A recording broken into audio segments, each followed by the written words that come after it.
Hi everybody and brightest blessings. Lady Leeanna back with you for another episode of Witchcraft, Wicca for today. And on my last show I actually covered the dangers in association with finding new people or groups within spirituality at which you could join or be part of. And this is going to be a second part to that very show, but this one is going to lean more toward dangers in association within being in certain groups or covenants and what to watch out for. And a lot of people don't like to look at the dark and negative sides of things, and this is a highly controversial matter. I could lose several subscribers over it, but I don't really feel that I'm wrong in giving you the heads up on everything that I'm actually talking to you about, everything that I'm teaching you or guiding you on. I really don't feel that I'm wrong in that, and I feel really and ethically that someone needs to do it, you know. But a lot of people don't like to acknowledge that there are negative types within spirituality, and definitely within their pathway or branch of spirituality. No one really likes to look at that. But I'm a realist, and I look around me and I see things, and you know, people talk to me and I hear things, and I'm not happy with a lot of it. Now, mind you, there are many good groups out there, so don't let anything I'm saying sour you on the ideas of finding a group to join or be a part of. Don't by any means go without trying, because I feel that every spiritualist should try to work within a group a few times within their life, and hopefully at some point they will find a really good one that they'll stick with and be a part of, because we need that. We need fellowship. Okay? But there are people that have a tendency toward corrupting their seat of power, if you could call it a seat of power. You know, but a lot of people that do like to corrupt that. And I'm talking about people within Christianity, paganism, alien abduction groups. I don't care what kind of spiritual pathway you follow, you're going to find your bad apples. And you will definitely find those in leadership positions as well, because generally people can let things go to their head too much, and it steers them off in a bad direction. Or maybe they had a bad head before it began. I mean, let's look at some history here. You know, if people do not like to hear what I've got to say, you know, I'm sorry. And I might lose some subscribers for saying the things that I am teaching you.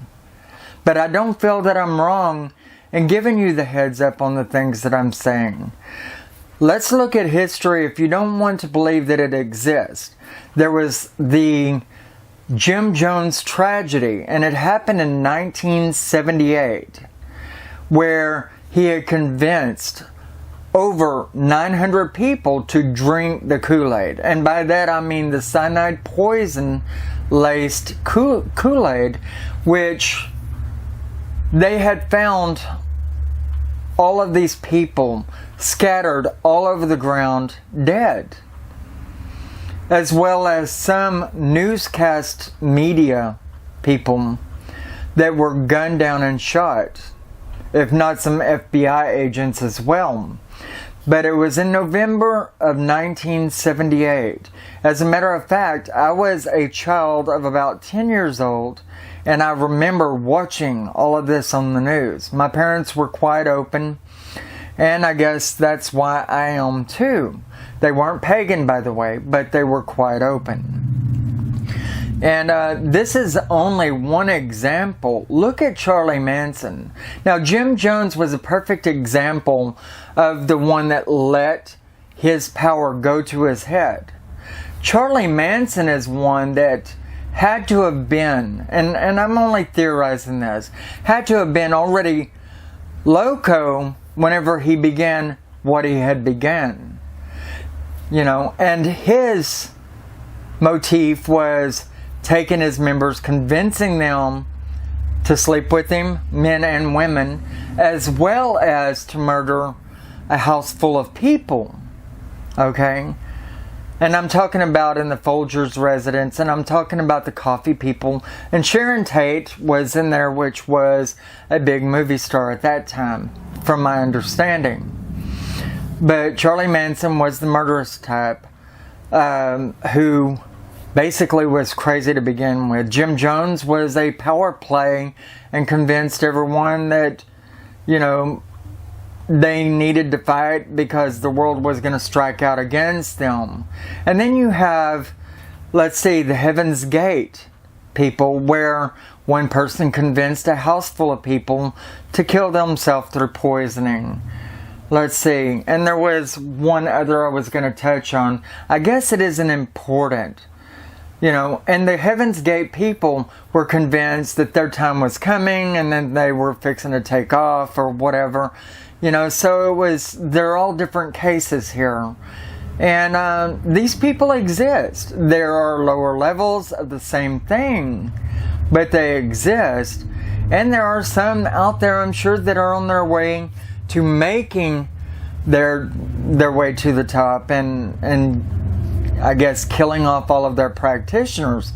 Look at the Waco incident, where they convinced their people that it was going to be a big battle, that the world was going to strike out at them, and so many people got killed right there in Waco. And this is your most recent tragedy, I guess.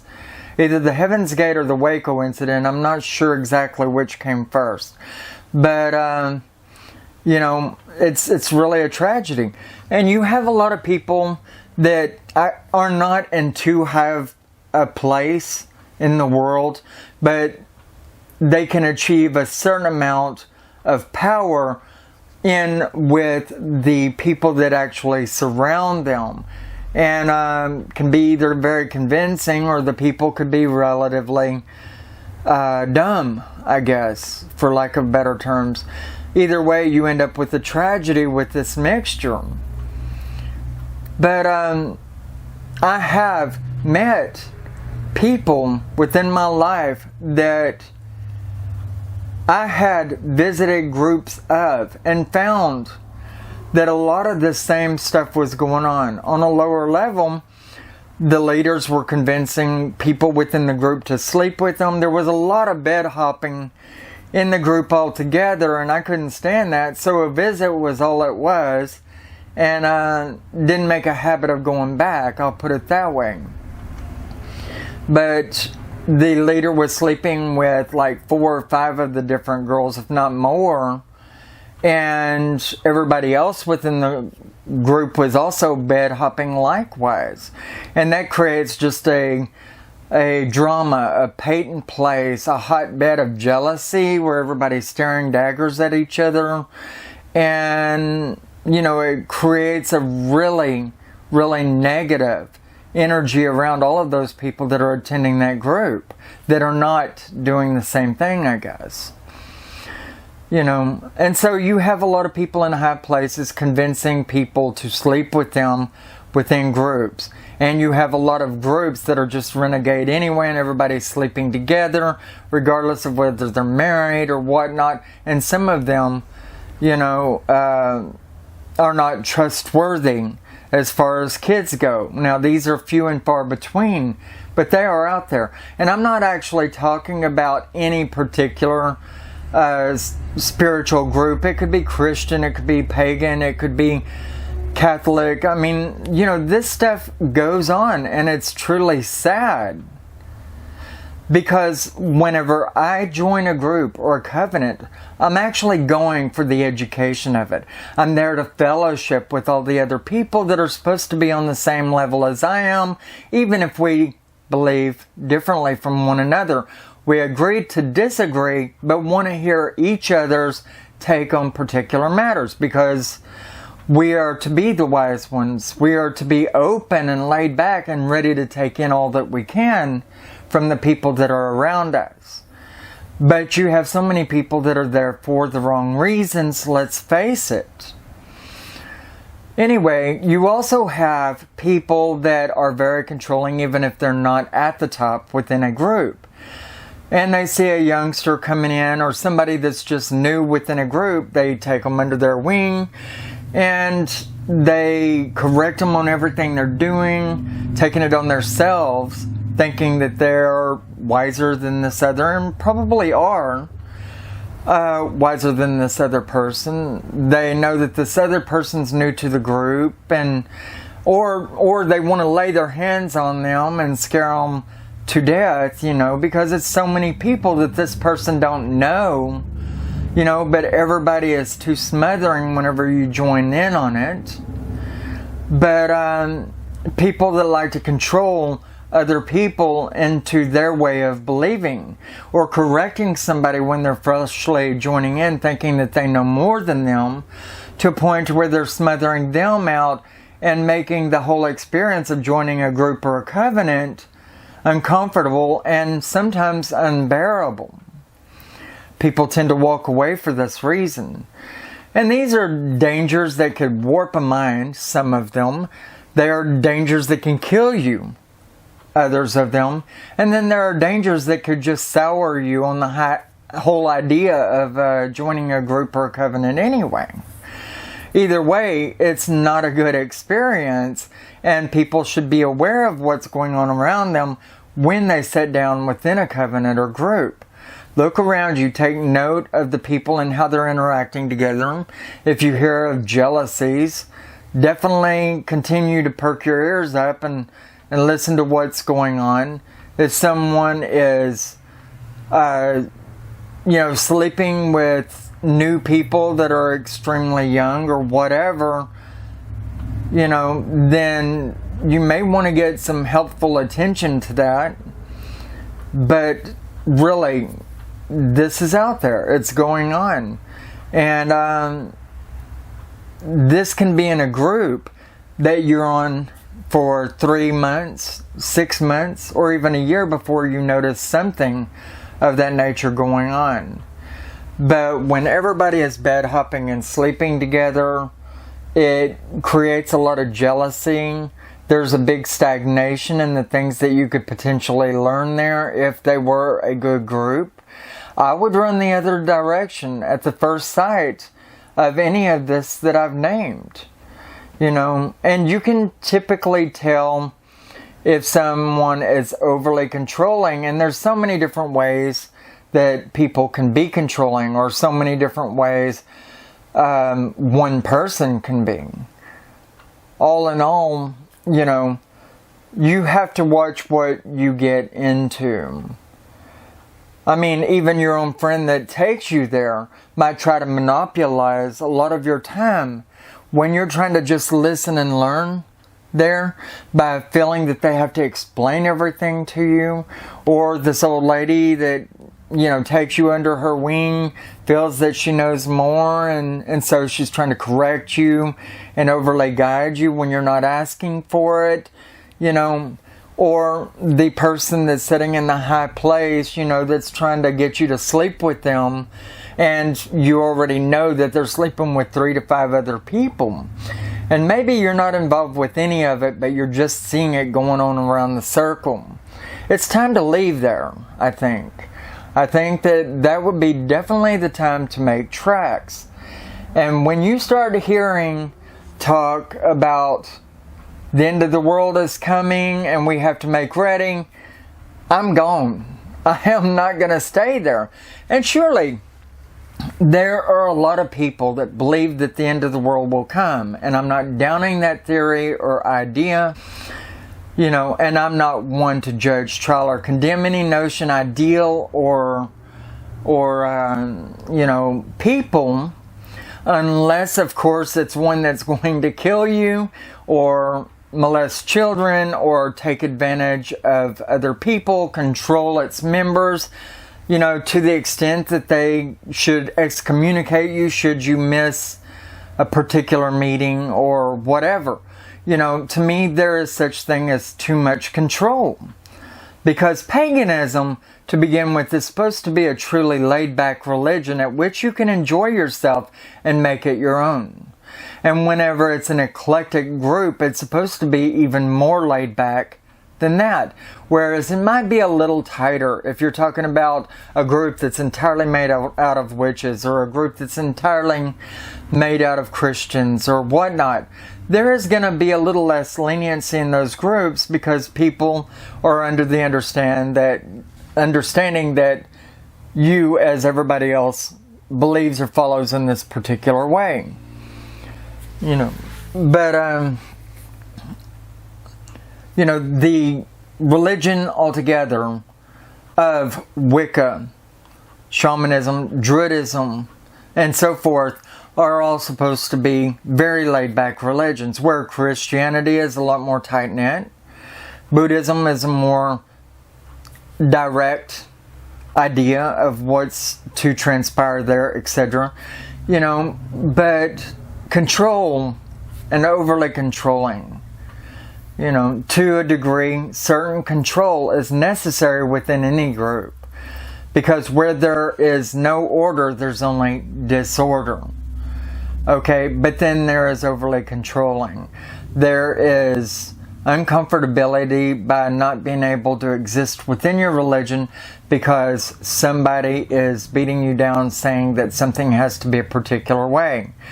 And you find this in a lot of different pathways. You have people that say in paganism that it is supposed to be this way because the book says it's supposed to be this way. That within this book by Raymond Buckland, it says that you are supposed to do this or you are supposed to do that. People are afraid to vary away from that, and they're afraid to, whenever they're overly controlling, they're afraid of letting you vary away from that. And I'm only using this book by Raymond Buckland as an example. I'm not saying that there's anything in there that expresses this idea. Nonetheless, your religion should be your own. You should make it what is comfortable for yourself. When you're dwelling within a group, it should still be comfortable for you, even if there is a little order within the group. If someone is trying to control you by thinking simply that they know more than you do, taking you under their wings, and their intentions are good, let them down easy and say, let me do this. Let me listen to everybody, because I'm just coming in and I'm trying to get more than one person's take on things. And be gentle and subtle, But all the other situations that I'm talking about are places where you need to make tracks and get the hell out of there, because it's not the group for you to be in. Not if you're there to be educated, to get an idea of what the religion's about, to fellowship with other people that are like-minded with you. If you find a group like that, then kudos. That's what you're looking for. And they are out there. There are a lot of good groups. But sometimes you have to weed through the bad apples to make sure it don't spoil the whole bunch, to where it doesn't sour you on the entire idea of being within a group or a covenant. You can't stick around too long, okay? Anyway, hopefully I haven't offended anybody, but I do feel that as a teacher, then it is my job to alert you to the facts of dangers that are associated with finding and locating any spiritual group or being within one whenever they may be a corrupt group. And trust me, you do find them around the world. Anyway, Lady Leeanna here, and I do hope that I have been of a good help to you. You take care of yourself and be aware, but above everything, be happy, be yourself, and be strong. Alright? Bye-bye.